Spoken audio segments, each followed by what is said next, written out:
I think sometimes we forget that wrestling is populated with humans. Think of all the stupid stuff you have to do at your place of work because Steve from accounts is an asshole. It ruins your day, and this exact same fallout stretches to the world of sports entertainment too. That's why I'm Simon Miller, welcome to What Culture Wrestling, and this is 10 dumb reasons why wrestlers had to apologize to other wrestlers. Number 10, the Miz and Eating Chicken. This is one of those stories that thankfully wouldn't happen today, or at least I don't think. Personally, I believe that to be for the best. But if you were a wrestling fan when the Miz had just started with WWE, you may have been in for a right surprise when you went to use the loo and stood right there in front of you was a future world champion. And why was he in there? Because yes, he had eaten some chicken over referee Scott Armstrong's bag, which apparently was a big no-no. When Chris Benoit found out about this, he threw him out the locker room for good, and the first question is, do we really think Miz did this on purpose? I highly doubt it. It took 6 months before The Undertaker noticed what was going on and asked Miz why he wasn't getting changed with the boys, and after the Awesome One explained, he was told to say sorry, and he was welcome back. And I get there's gotta be rules and etiquette in all walks of life, but kicking someone out to the toilet seems slightly harsh. I do, however, very much like the idea of Miz having to say, I'm sorry for eating chicken over your bag. It doesn't really make any sense. Number 9, Matt Striker talks too much. Fair play to Matt Striker.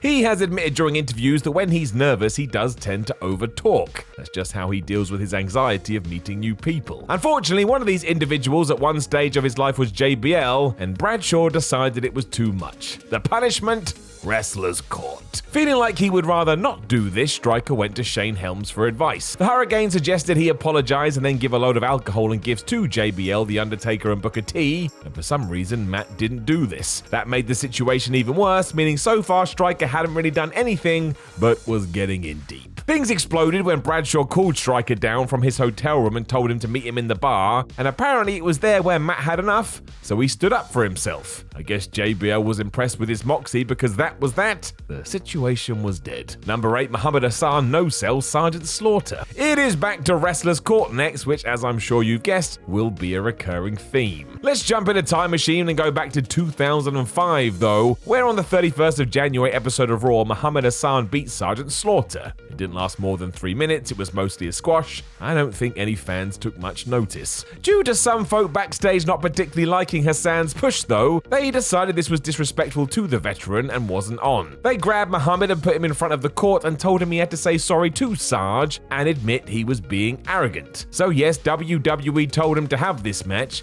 He had the match, and he still got his ass handed to him. I've no idea what Hassan thought during all of this, because again, in hindsight, his choices would have been ignore Vince McMahon or go through this ordeal again. This is why the wrestling used to be stupid. Number 7, the Hardy Boys sat in first class. The 29th of June, 1999. The Hardy Boys had just won their first set of WWF Tag Team titles on a Raw that was going to be airing on the 5th of July. Matt and Jeff, you would assume, were pretty made up and hopped on a flight with Michael Hayes, who was associated with them at the time. Given how great this all was, Hayes invited them to sit in first class even though they had seats in coach. The problem was, this magical first-class seat was meant for Kane. As always, Glenn Jacobs was apparently very polite about this, but when news got out to the rest of the roster, it was decided that the Hardys now think they're big shots and must be destroyed. They decreed that Matt and Jeff must say sorry to the Big Red Machine, buy him dinner, and only then would this be forgotten. So if you want to catch up as well, 2 young wrestlers sat in a seat they were asked to sit in, said sorry when they realized their error, were told not to worry about it, and then had to go through it all again when other people found out. Okay. Number 6, Matt Hardy and getting choked out. Matt Hardy returns once again, and we move forward to 2008. Hardy was in Europe at the time, and as has been widely reported, during these trips there was a lot of madness. As such, Matt and Eve Torres started to play fight, and by accident, Eve got a black eye. Matt apologized, but it was too late, and feeling somewhat embarrassed, Torres took a drunken Hardy and applied a rear naked choke until he passed out. Can you imagine turning around and seeing that? Eve talked about this on the MMA Hour in 2014 and was very repentant for her actions, and as ever, Matt was teased about this, especially as Torres was an interviewer at the time. Because of that, Hardy had to say sorry again, A lot of these stories are really wild. Number 5, Zack, Ryder and Curt Hawkins over text. A recent story in terms of getting out there onto the internet, we now go to 2009. Zack, Ryder and Curt Hawkins were backstage at a house show with the main event seeing Triple H battle Vladimir Kozlov. Around halfway through, both Ryder and Hawkins whipped out their phones, and that set everybody off. They were told in no uncertain terms by The Undertaker that they shouldn't be doing this, and they should be watching the match. Taker also said they had to apologize to Triple H and Kozlov, and as Ryder explained on his True Long Island Story show,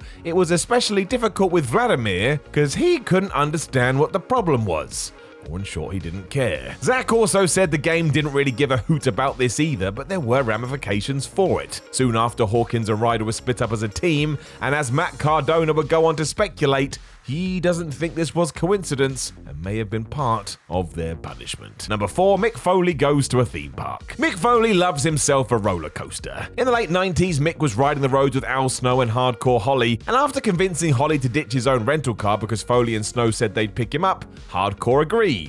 This was a mistake, because after Bob was stranded at a terminal for hours and forced to rent his own vehicle, he was pissed. The problem was, whereas Holly thought they were meeting at the airport, Mick thought they were meeting at the coasters, but still, the deed had been done. Snow was worried the heat would fall on him because he was new through the door, but being the good human that he was, Foley ensured he said sorry to the right people. And this one does make sense. Even though the hardcore legend was enjoying himself at a theme park, Bob Holly didn't know that, so it did seem like he'd been ditched. Thankfully, this one ended there. They sorted it, and they moved on.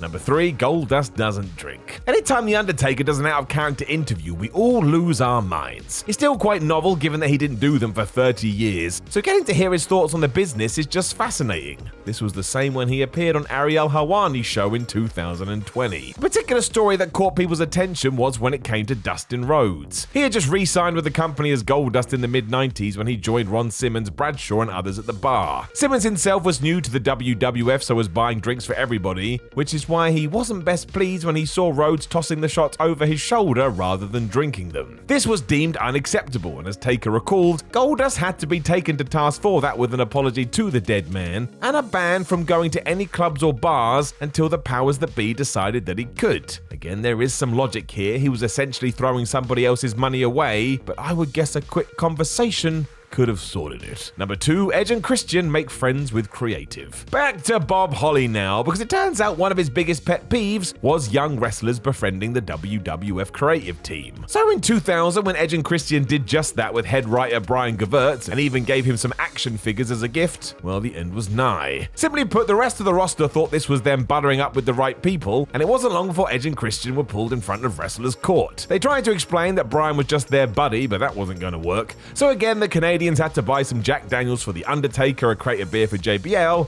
and some protein powder for Bob. We know all about this because Holly wrote about it in his book. So remember this the next time you meet someone you like. It may go bad quick. Number 1, the Divas lose at Dodgeball. This one is nuts. For one reason or another, WWE set up a game of dodgeball between the established Divas and the Diva Search hopefuls at SummerSlam 2004. Rather than work it, they were told to play a real game, and when the newcomers won, the veterans felt like it had made them look foolish. Nope, I don't get that either. I'm pretty sure anybody is able to lose a game of dodgeball. Ivory was installed as a defendant of this situation, and because she looked at life normally, made the point that it didn't matter who won, because this had nothing to do with wrestling. Wrestlers' court disagreed, and apologies had to be made. I mean, that is just really weird. I can't think of another way to put it. Know of any other dumb reasons why wrestlers had to apologize to other wrestlers? Make sure you let us know in the comments below, and then don't forget to like, share, and subscribe. Now, don't forget to head over to whatculture.com and read yourself some articles like this. Go onto social media and hunt us down and give us a follow.